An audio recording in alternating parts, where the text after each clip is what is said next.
What's good, y'all? Welcome back to another video. I'm Anish, and I'm joined with Drew today. And today, in this video, we're going to be talking about our cornerback positional group. And this group is probably one of the more underrated aspects on our team. And we have some nice players we're going to be talking about. Starting off with Bradley Roby. He did have a PED suspension last season, so he's not going to play the first game of next season. But I think Bradley Roby is one of the more underrated corners this year, and I think he deserves some recognition. Last season, he allowed 7.8 yards per completion. He allowed a 64.4% completion percentage. He's very solid. You don't really hear his name called a lot, and that's really good. If you're a cornerback, it really shows that you're shutting down the opponent's wide receiver number one, and I think he's our cornerback number one. But what do you think about Bradley Roby? I think he is definitely our cornerback number one at the moment. He's one guy that we know for sure that he can play outside. The one guy that can cover the number one receiver on really most of the teams. I mean, he has the speed, he has the physicality, he can play press coverage, he has kind of all the traits that you want. Now, how will this translate to more like a cover two scheme that we're going to be running? I'm not exactly sure. But I know that he had 34 tackles this past season. So he's able to make those tackles, which he's going to need in the cover two. He's got the speed to make up and kind of go around in his zone, which we're going to be seeing a lot more of. I feel like Bradley Roby, having the experience being on the team, is going to help. He's going to be one of the leaders of that defense. He's going to be one of the best players on that defense. I really love his game. I really love what he brings to the table. I think he's going to be our starting quarterback. And I expect to have a good season coming off that one-game suspension that we're going to have. Going to miss him against the Jaguars. Hopefully we can still pull it out. But it'll give other players opportunities to play. Otherwise, Bradley Roby should be our starting quarterback for the entire season. Yep, and he's very good. He has good recovery if he does get beat, and he has good physical traits. So that's why I think he'll be fine in Lovie Smith's system. He's mainly viewed as a man cornerback, but I think he can adjust to Lovie Smith's system. I think he'll be fine, and he's currently on 2 years left on his contract, so that's good to see. He's only 29 years old, so he's going to be our cornerback for the future, for the near future at least. But yeah, I'm really excited to see how he'll do, and he did pretty good on his missed tackle, on the percent of tackles that he's missed. In 2019, he missed 24% of his tackles, but in 2020, he missed only 7.5% of his tackles. So he's getting really better in that aspect as well.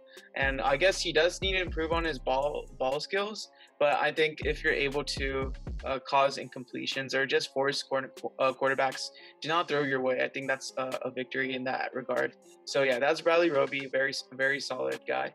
And the next guy we're going to be talking about is a guy who we signed this offseason, Desmond King, who previously played with the Chargers and the Titans in this past season, and another guy who I look forward to and hope that we resign in the future. And yeah, so Desmond King, he was drafted in 2017. He played 15 games last season.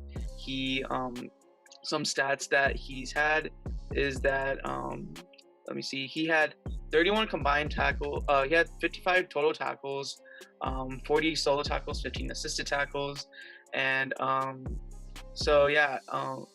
Let me get more stats here. So yeah, he allowed his completion percentage wasn't that great. He had 68.6% completion percentage allowed, and his yards per completion does need a bit work. He did better in the Chargers scheme, allowing 7 yards per completion, but in Tennessee he allowed 9.3 yards per completion. So does need a bit of work there. But what are your thoughts on Desmond King?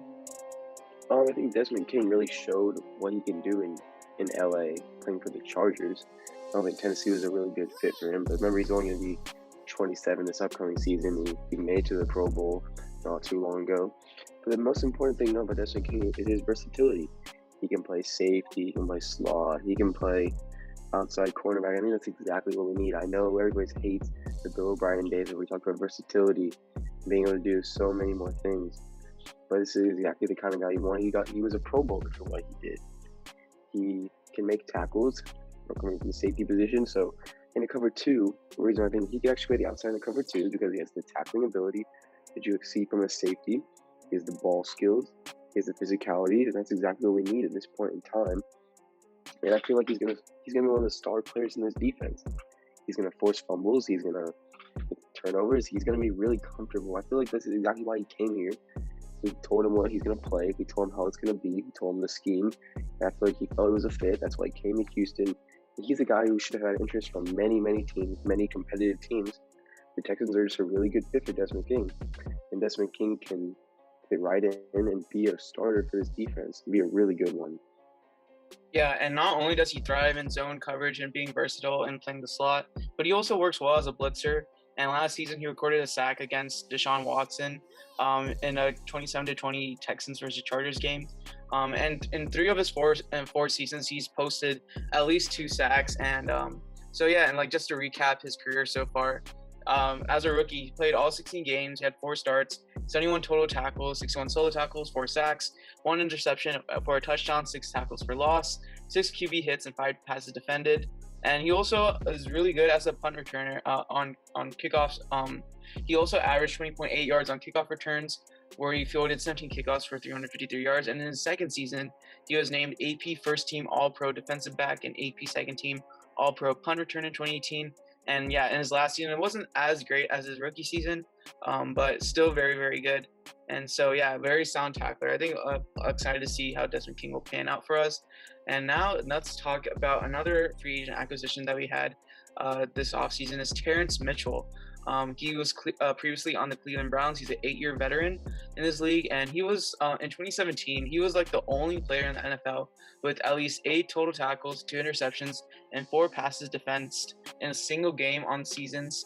And on seasons when he did so in Week 3 against the Los Angeles Chargers, and a very notable person in the NFL said that Mitchell consistently left everything he had out on the field, and while he was never a great corner, he was certainly a respected player, both by his teammates and fans. And he was like probably that guy, that engine for that Browns secondary in the past. That's what other teammates regarded him as. And in 2020, Mitchell appeared in every game. The one corner the Browns had that was able to do it, he was that linchpin, putting that group together as players were rotating in and out of the lineup. And we also signed him to a 2-year deal. That's kind of different from all the 1-year deals that we're signing other guys to. So it shows that we have a higher sense of interest in Terrence Mitchell. But what are your thoughts on him? Terrence Mitchell is a great guy that you want to have on the team, a great energy guy, like you mentioned. But I feel like he's another guy who's really, really physical. Great in press coverage, can also jam somebody in the slot. Very physical tackler, and we got exactly what we need in Terrence Mitchell.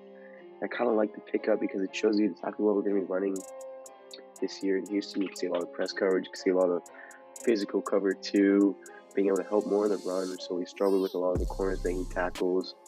A lot of that's going to happen in Terrence Mitchell. Like I mentioned with Desmond King, I feel like he was really, really solid in Cleveland. Really a big centerpiece of how that culture changed. And the big mindset that Casario wants and this team wants is a better culture. A better culture will win more games. And Terrence Mitchell can bring exactly that. And even being a football player, that's part of it. Part of how it goes. He's a really good player, really brings lots of energy to the field, lots of physicality. And at the corner position, we need that. So I really like to think of Terrence Mitchell. And I would say he could play on the outside. I don't know where he situates with what they're going to do with Desmond King yet, but right now Terrence Mitchell could be our number 2 cornerback. Either a slot corner, he can really play any of those and excel at that. Yeah, in his past season, 2020, he wasn't the greatest in pass coverage. He allowed 14.2 yards per completion and allowed 6 receiving touchdowns and had a 105.8 quarterback rating when targeted. But in the seasons before, in 2019, he was a bit better with 67.6 quarterback rating when targeted in 2019 and a 79.5 quarterback rating when targeted in 2018. So obviously, there's still there's a lot of things to improve for Terrence Mitchell. I think he'll be obviously an upgrade over I guess Vernon Hargreaves who filled gains that we had this past season. So yeah, so there's also other guys that we have on our team. We still have Vernon Hargreaves. I think we cut or allowed Philip Gaines to walk, and we have Keon Crossan, Traymon Smith, Javier Thomas, and John Reed. What are your thoughts on the rest of those guys? I think the most notable one that I have left is Vernon Hargreaves, Keon Crossan. Keon Crossan, remember we started that Bengals game for us. Did a pretty solid job against T. Higgins and AJ Green. I really liked what he did.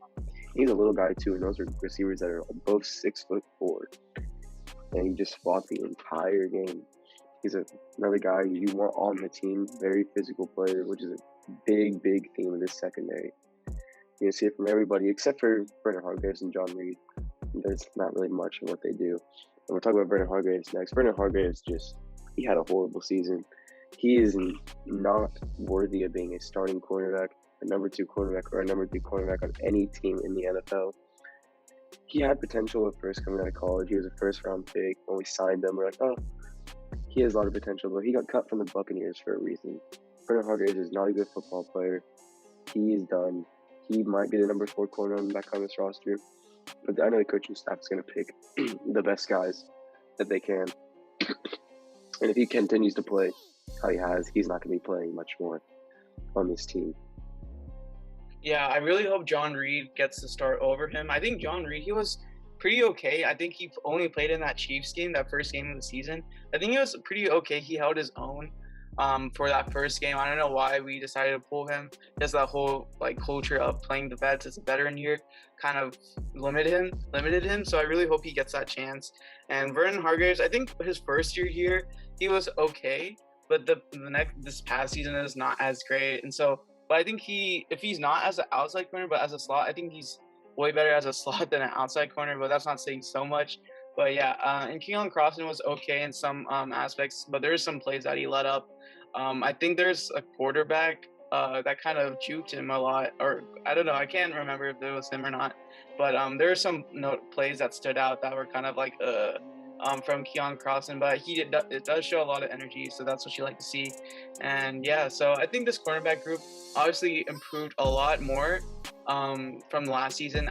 Where do you think this like group would like rank among other teams in the NFL?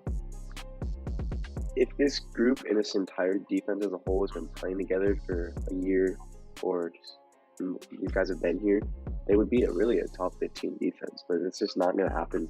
But this current state of the entire team, this defense is really more just top 22, 23, and they're going to finish around that area. They're going to keep us in games more than the defense has done in the past 2 years, and which is good. And the defense overall has a lot of depth. The secondary has a lot of depth. This cornerback group, you'll see more turnovers for sure. I could see us being top 15 in turnovers possibly, but as a whole, really just in the upper 20s. Nothing too much. Yeah, I think we'd probably hover around average, at least for the start of the season. And seeing how Lovie Smith adjusts back from college to the NFL, we'll see how that goes.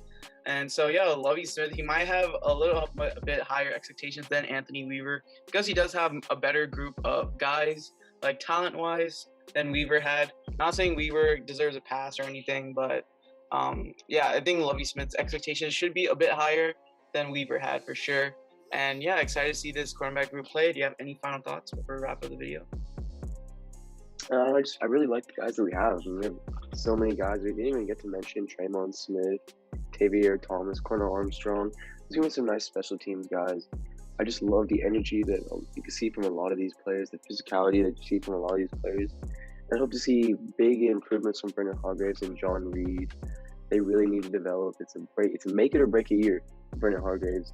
It's a year for John Reed to develop. It's a contract year for Terrence Mitchell and Desmond King. Bradley Roby needs to keep playing at the high level that we've seen from him. And overall, I just like to see this defense play fast and play physical. I hope they're going to be a lot of fun to watch. Yeah, I definitely agree with you there. And that's pretty much it for the video. Let us know your thoughts on our cornerback room. And as always, be sure to like, subscribe, and turn on post notifications. Thank y'all for watching. Peace.